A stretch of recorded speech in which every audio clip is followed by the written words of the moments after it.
Hello everyone. তো practice through previous year question সিরিজের আরও একটি ভিডিওতে তোমাদের ওয়েলকাম জানিয়ে আজকের ভিডিওটা স্টার্ট করছি। তো এতদিন পর্যন্ত আমরা 88 নাম্বার পর্যন্ত সব করে নিয়েছিলাম, তো আজকে 89 থেকে শুরু করব। তো 89-এ কী বলেছে, on a certain some of money the simple interest for 2 years is 350 at the rate of 4% per annum. If it was invested at compound interest at the same rate for the same duration as before, how much more interest would be earned? তো এখানে প্রথমে বলেছে কি, simple ইন্টারেস্টে ও টাকাটা invest করে 350 rupees interest পেয়েছে, 2 বছরের জন্য করেছে। First year second year total পেয়েছে ইন্টারেস্ট 350। তো এরকম এর আগে একটা অঙ্ক করেছিলাম, তো তখন কি বলেছিলাম, সিম্পল ইন্টারেস্টের ক্ষেত্রে কি হয় যে প্রত্যেক বছর কি হয়, সমপরিমাণ ইন্টারেস্ট পায়। তো এখানে 2 বছরের জন্য ও 350 পেয়েছে। তো ফার্স্ট ইয়ারে কত পেয়েছে, 350/2 যদি করি, তো প্রথম বছরে পেয়েছে 175, দ্বিতীয় বছরেও পেয়েছে 175, টোটাল করে হয়েছে 350। কিন্তু কম্পাউন্ড ইন্টারেস্টের ক্ষেত্রে কি হয়, কম্পাউন্ড ইন্টারেস্টে প্রথম বছর 175 ইন্টারেস্ট তো পেলো, সেকেন্ড বছরও 175 তো পেলোই, কিন্তু ফার্স্ট বছর যেটা ওর ইন্টারেস্ট পেয়েছে তার উপরেও একটা ইন্টারেস্ট পাবে সেকেন্ড ইয়ারে। তো এবার 175-এর ইন্টারেস্ট রেট কত, 4%। তো 4% হারে ও যদি সেকেন্ড ইয়ারে ইন্টারেস্ট পায়, তো কত হবে 175-এর 4%? দেখো 175-এর 1% কত, 1.75। তাহলে 4% কত হবে, এর ডবল যদি করি কত হবে, 3.50, মানে 2%। আর একবার ডবল যদি করি 3.5-এর ডবল 7। তো এখানে 4% কত হয়ে যাবে, 7 হয়ে যাবে। তো এবার কী বলেছে, how much more interest would be earn, তো 7 টাকা মোর সে আর্ন করবে। নেক্সট কি বলেছে 90 number, if it is Saturday on January 1, 2000, then January 1, 2001 will be. আচ্ছা, তো এরকম একটা অঙ্ক আমি ওয়েস্ট বেঙ্গল পুলিশ এসআইয়ের যে পরীক্ষাটা হয়েছিল সেটার অঙ্ক পেপারটা যখন সলভ করাচ্ছিলাম, তখন এই টাইপের একটা অঙ্ক আমি ওখানে আলোচনা করেছিলাম। তো আজকের ভিডিওতে আরও একবার আলোচনা করে নিই। তো এখানে অড ডের একটা কনসেপ্ট কাজে লাগবে। এক বছরে কতগুলো দিন হয়, 365 দিন হয়। আর লিপ ইয়ারের ক্ষেত্রে কতগুলো দিন হয়, 366 দিন। এবার 365তে দিনে অড ডে কতগুলো আছে কীভাবে বের করবো, 7 দিয়ে ভাগ করব।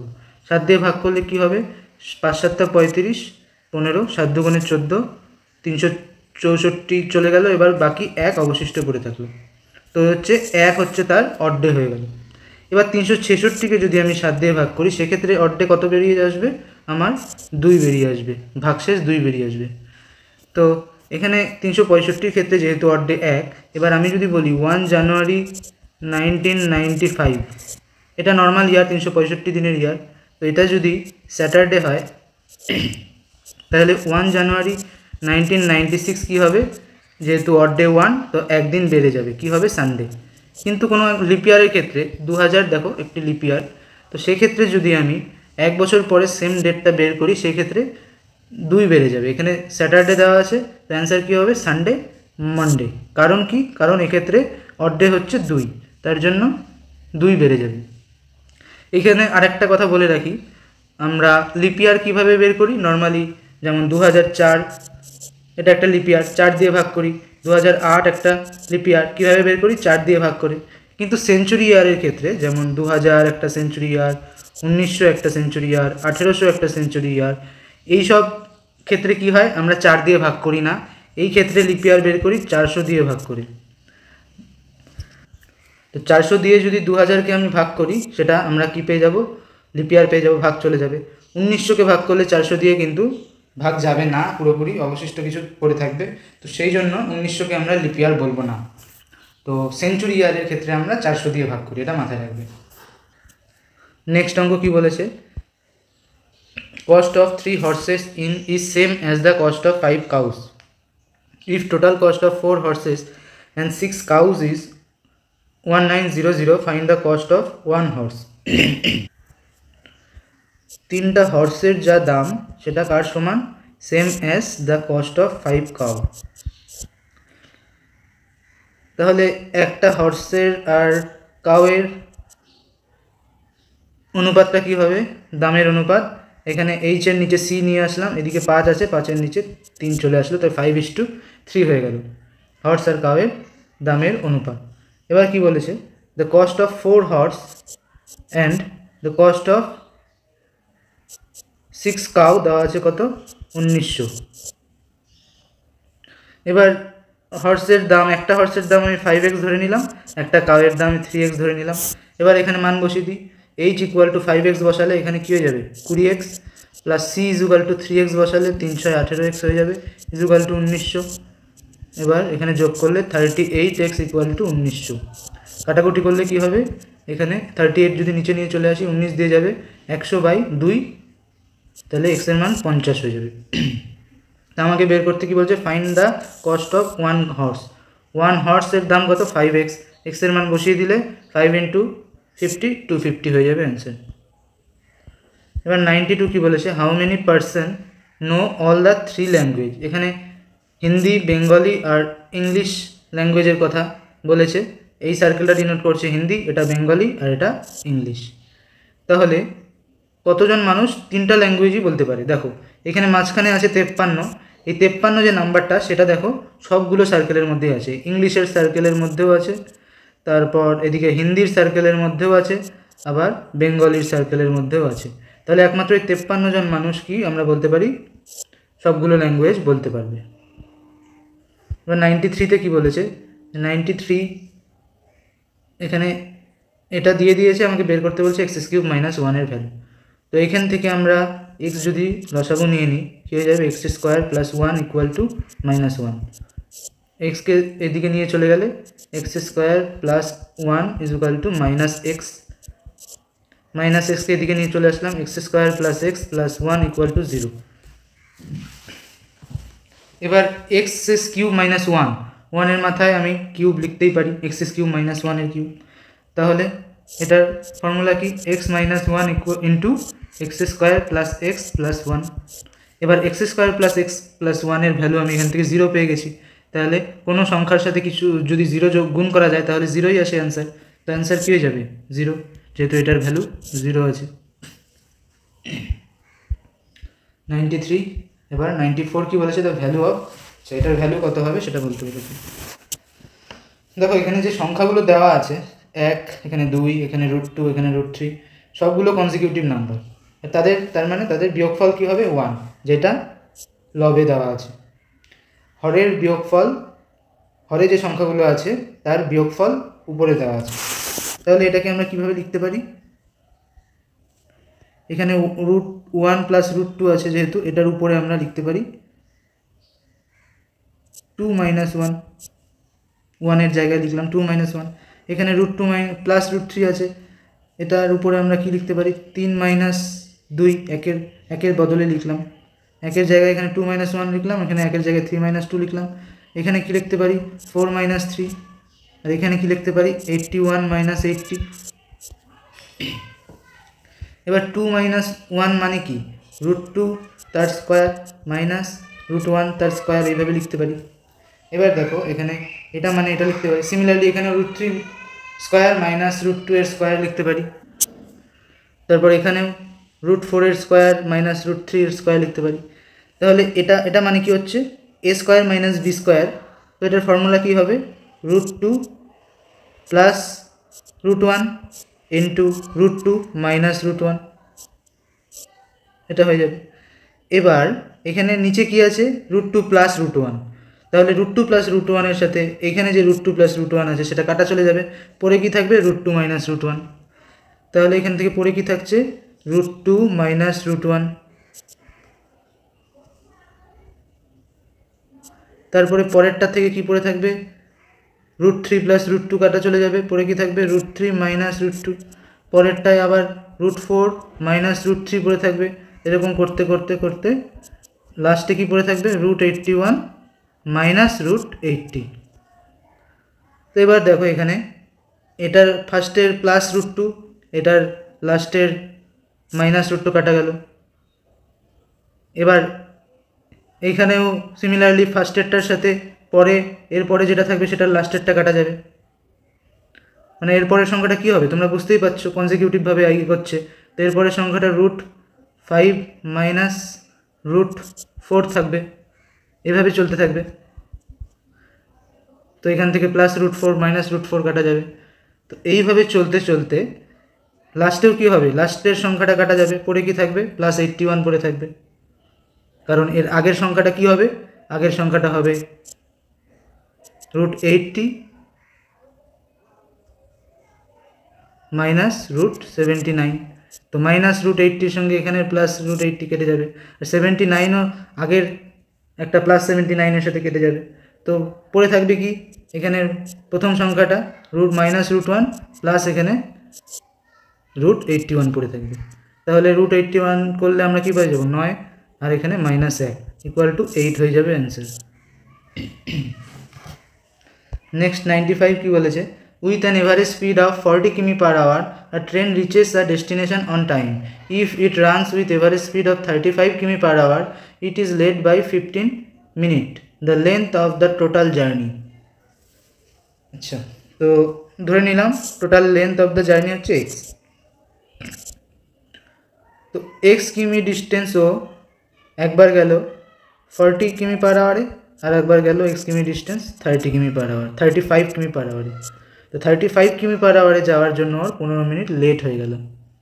তাহলে কি x মাইনাস 35 মাইনাস x/40 এটা ইকুয়াল টু কী হয়ে যাবে 15 মিনিট বাই 60, ঘন্টায় পরিণত করলাম, কারণ এটাও কিলোমিটার/আওয়ারে আছে, এটাও কিলোমিটার/আওয়ারে আছে, আর এটা মিনিটে আছে, তাই এটা ঘন্টায় পরিণত করলাম। ডিস্টেন্স বাই এখানে স্পিড করেছি, তো টাইম পেয়েছি। তো x/35 কী হবে, বড় হবে, x-40 কী হবে, ছোট হবে, যেহেতু এখানে স্পিডটা বেশি, কম 35, এখানে স্পিডটা বেশি 40। তো এবার যদি আমি এখানে এলসিএম নিয়ে নিই, কী হয়ে যাবে 40 × 35, উপরে কী হয়ে যাবে 35, উপরে কী হয়ে যাবে 40x মাইনাস 35x মানে 5x হয়ে যাবে, ইকুয়াল টু এখানে 1/4 হয়ে যাবে। তো এখানে 5 দিয়ে এখানে কাটলাম 7, এখানে 4 দিয়ে কাটলে 10, তাহলে এক্সের মান আমি পেয়ে গেলাম 70 কিলোমিটার। তো এখানে মনে হচ্ছে অপশনে নেই, এখানে 140 আছে, আমার তো মনে হচ্ছে না কোথাও ক্যালকুলেশনে মিস্টেক হয়েছে। তো আমার যেটা মনে হচ্ছে আমার তো 70 অ্যান্সার আসছে, তোমরা একবার এটা চেক করে নিও, আমার মনে হচ্ছে অপশন এখানে ভুল আছে। বাকি প্রসেসটা আশা করি তোমরা বুঝতে পেরেছো। নেক্সট কি বলেছে, if a person walks 14 কিমি/আওয়ার instead of 10 কিমি/আওয়ার he would have walked 20 কিমি more the actual distance traveled by him. আচ্ছা, সে অ্যাকচুয়ালি কত কিলোমিটার বেগে যায়, 10 কিলোমিটার/আওয়ারে যায়, কিন্তু সেদিন গেল কততে 14 কিলোমিটার/আওয়ারে। এটা হচ্ছে তার স্পিডের রেশিও। তো স্পিডের রেশিও কত পেয়ে গেলাম, কিন্তু 2 দিয়ে কাটলে 5:7। এবার দেখো স্পিড ইজ ইকুয়াল টু কি, ডিস্টেন্স বাই টাইম। এখানে টাইমটা কিন্তু সমান, তো সেই জন্য স্পিড বাড়ার সঙ্গে সঙ্গে কি ডিস্টেন্সও বেশি গেল, টাইম যেহেতু সমান। তো টাইম সমান হলে স্পিড আর ডিস্টেন্স সমানুপাতিক হয়ে যায়। তো স্পিডের রেশিও যদি এটা হয়, ডিস্টেন্সের রেশিও হয়ে যাবে 5:7। আগের অঙ্কে একটা করলাম কি, ওখানে ডিস্টেন্স কনস্ট্যান্ট ছিল, টাইম চেঞ্জ হচ্ছিল, তো সেই জন্য এস কি হয়ে গেছিলো টি এর সঙ্গে ব্যস্তানুপাতিক, তাই রেশিওটা চেঞ্জ হয়ে গেল। এক্ষেত্রে এস কি ডিস্টেন্সের সাথে সমানুপাতিক, যেহেতু টি কনস্ট্যান্ট, তো তার জন্য এখানে স্পিড আর ডিস্টেন্সের রেশিও সেম থাকবে। তো এখানে ডিস্টেন্সের পার্থক্য কত, 2 ইউনিট পাচ্ছি। তো কোশ্চেন অনুসারে কত আছে, 20 ইউনিট। তো 2 ইউনিটের ভ্যালু 20 ইউনিট, আমার কী বের করতে হবে, actual distance travel by him. তো অ্যাকচুয়াল স্পিড এটা 10 ছিল, তো অ্যাকচুয়াল ডিস্টেন্স হয়ে যাবে 5। তো 5-এর ভ্যালু কত হবে, 50 হয়ে যাবে। Option A. 97, if selling an article for 990 cause 10% loss on the selling price, find the cost price. 10% লসে বিক্রি করলো, তার মানে 100 টাকার জিনিস 10% যদি আমি লসে বিক্রি করি, 90 টাকায় বিক্রি করব। তো এবার এখানে সেলিং প্রাইস 90, কোশ্চেন অনুসারে কত, 990। কত গুণ হচ্ছে এখানে, 11 গুণ। তো আমাকে কস্ট প্রাইস বের করতে বলছে, এটার 11 গুণ মানে কত হয়ে যাবে, 1100 হয়ে যাবে answer. 98, 2 pipes P and Q can fill a cistern in, P কখন ফিল করছে, 12 মিনিটে, কিউ কখন ফিল করছে 15 মিনিটে। তো এবার বলেছি কি if both are open together and at the end of 3 minute the first is closed how much longer will the system take to fill. আচ্ছা, তো এখান থেকে প্রথমে এলসিএম নিয়ে নিয়ে এদের এলসিএম কীভাবে নিব বলেছিলাম। প্রথমে বড় সংখ্যাটা যেটা হবে সেটার টেবিল আমি বলবো। 15 দুগুণে কী হচ্ছে 30, 30 12 দিয়ে যাচ্ছে না, 3 15 45, 4 15 60, 60 দেখো 12 দিয়ে চলে যাবে। তো 60 নিয়ে নিলাম এলসিএম 15 আর 12, আর তাহলে 60 কী ধরবো, 60 হচ্ছে টোটাল ক্যাপাসিটি সিস্টেমের। তো 60 যদি টোটাল ক্যাপাসিটি হয়, পি 12 মিনিটে ভরছে, মানে পি এর এফিসিয়েন্সি কত হচ্ছে 60/12 5, কিউ এর এফিসিয়েন্সি হচ্ছে 60/15 4। তো 3 মিনিট তারা প্রথমে দুজন মিলে কাজ করেছে, তাহলে টোটাল কত কাজ করলো 3 ইন্টু টোটাল এফিসিয়েন্সি 5 + 4 মানে 27 কাজ করেছে, 9 ইন্টু 3। বাকি থাকলো কত, বাকি থাকলো এখানে 3, 33 কাজ আরও বাকি থাকলো। তো 33 কাজ এবার কে করবে, দ্য ফার্স্ট ওয়ান ক্লোজ করে দিয়েছে, ফার্স্ট মানে 5 যার এফিসিয়েন্সি ছিল তাকে ক্লোজ করে দিয়েছে। এবার পড়ে আছে কে কিউ, তাহলে 33 ক্যাপাসিটি আর এফিসিয়েন্সি 4 দিয়ে ভাগ করব, তাহলে পেয়ে যাব কি, তাহলে পেয়ে যাব সময়। তাহলে টোটাল সময় 33/4 লেগেছে, মানে কত 8 পূর্ণ 1/4। টোটাল সময় না, মানে how much longer the will the system take to fill. বাকি আরও 3 মিনিট ধরে দুজন কাজ করার পরে আরও 8 পূর্ণ 1/4 মিনিট সময় লাগবে। নেক্সট 99 কী বলেছে, average weight of 25% is increase by 1 kg when one man weighing 60 kg is replaced by a new man weight of the new person। তাই এর আগে একটা এভারেজের অঙ্কে আমি কি বলেছিলাম, কোনো কিছুর এভারেজ যদি দিয়ে দেওয়া থাকে, মানে ধরো 3 জন পার্সন আছে, তাদের কাছে চকলেট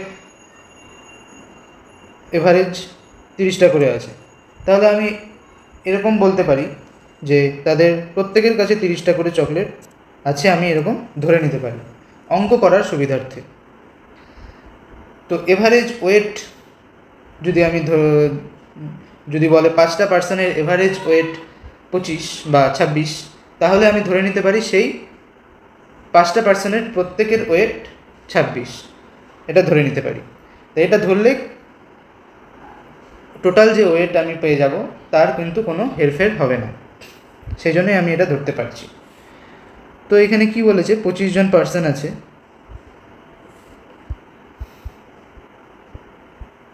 তো 25টা পার্সন আছে, 1 2 3 4 5 এরকম করতে করতে 25 জন আছে।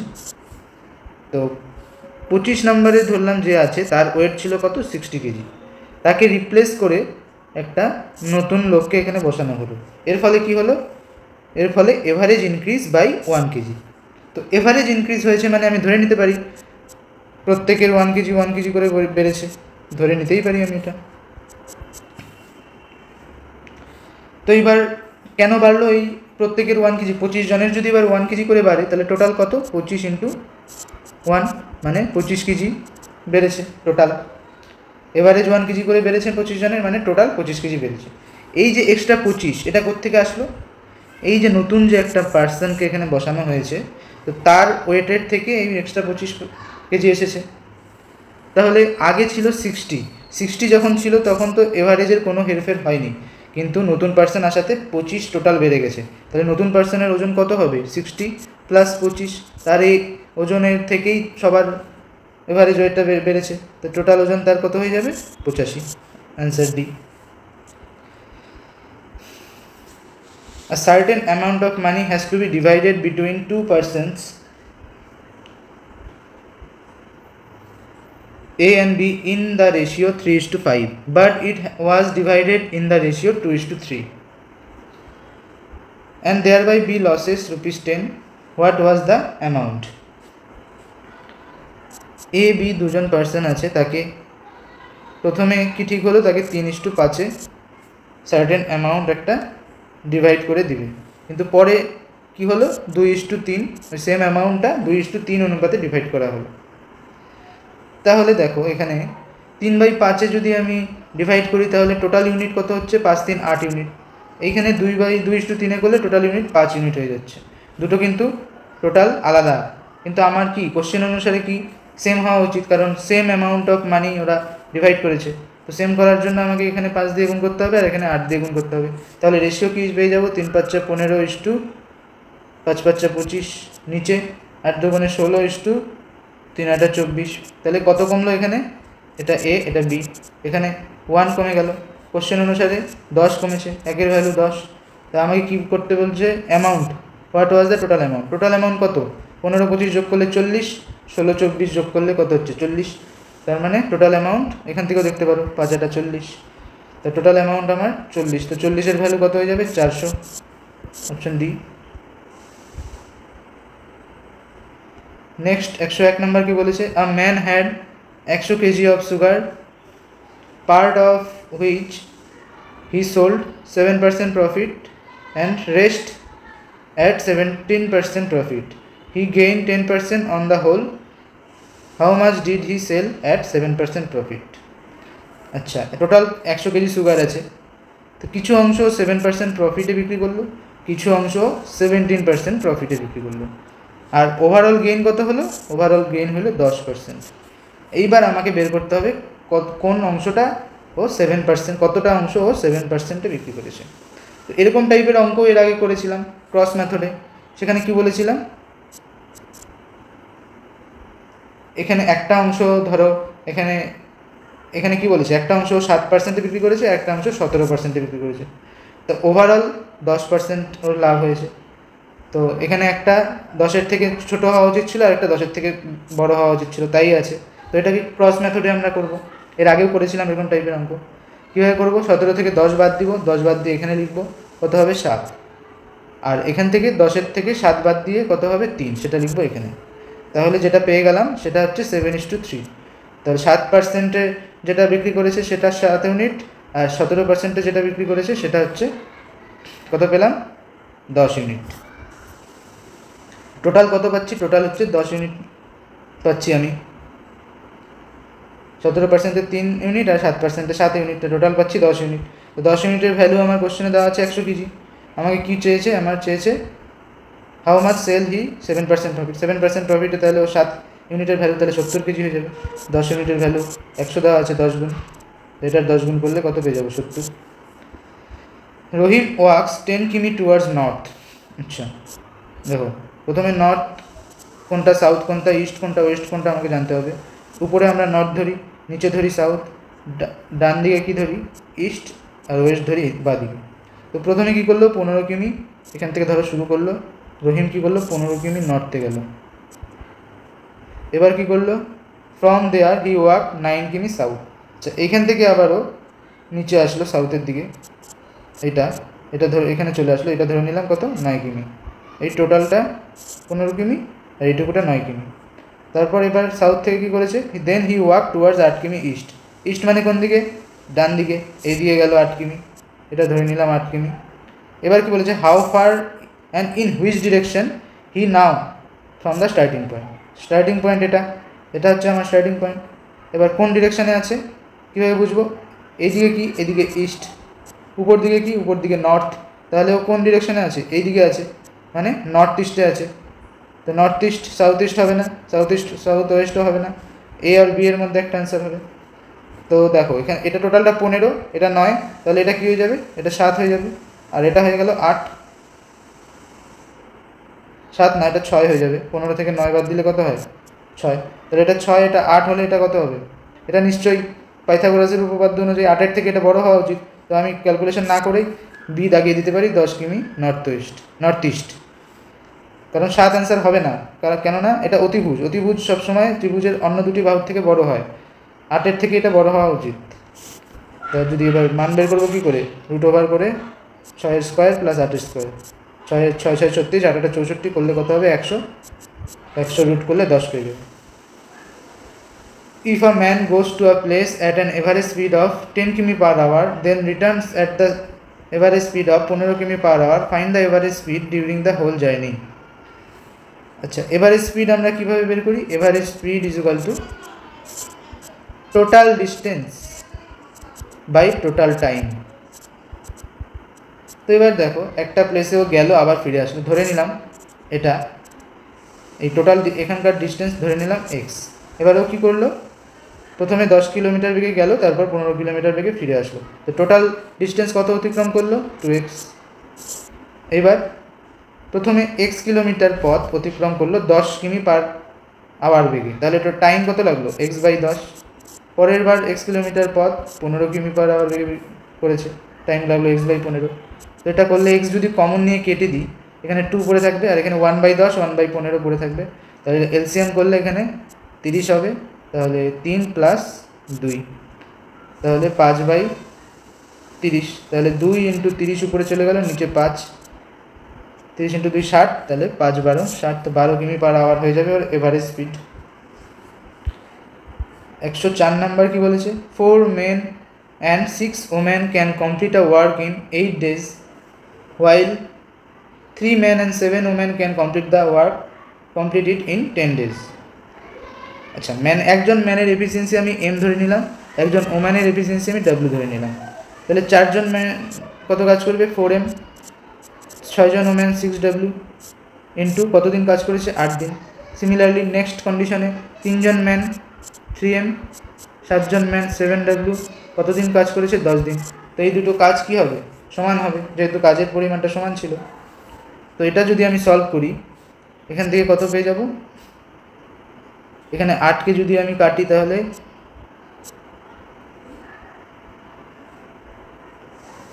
এখানে 8কে যদি আমি কাটি তাহলে কত হবে, 2 দিয়ে কাটলে 4, এখানে 10কে 2 দিয়ে কাটলে 5 পেয়ে গেলাম। এবার গুণ করে দিলে 4 4 16m plus 4 6 24w equal to 15m plus 35w। এবার এমকে এ পাশে নিয়ে গেলে কী হবে, 1m ইকুয়াল টু 24কে এ পাশে নিয়ে গেলে 11w। এবার এম এ পাশে আছে, নিচে এখানে w নিয়ে এলাম, তাহলে এ পাশে 11 আছে, নিচে 1 চলে এলো, তাহলে w = 11:1 হয়ে গেল। তাহলে এবার আমাকে কি করতে বলেছে, 10 জন ওম্যান কত দিনে কাজটা শেষ করতে পারবে। এবার কাজের পরিমাণ কত, কাজের পরিমাণ এখানে আমি ডাব্লিউর মান বসিয়ে দিলে পেয়ে যাব, অথবা এই ইকুয়েশনে বসিয়ে দিলেও পেয়ে যাব।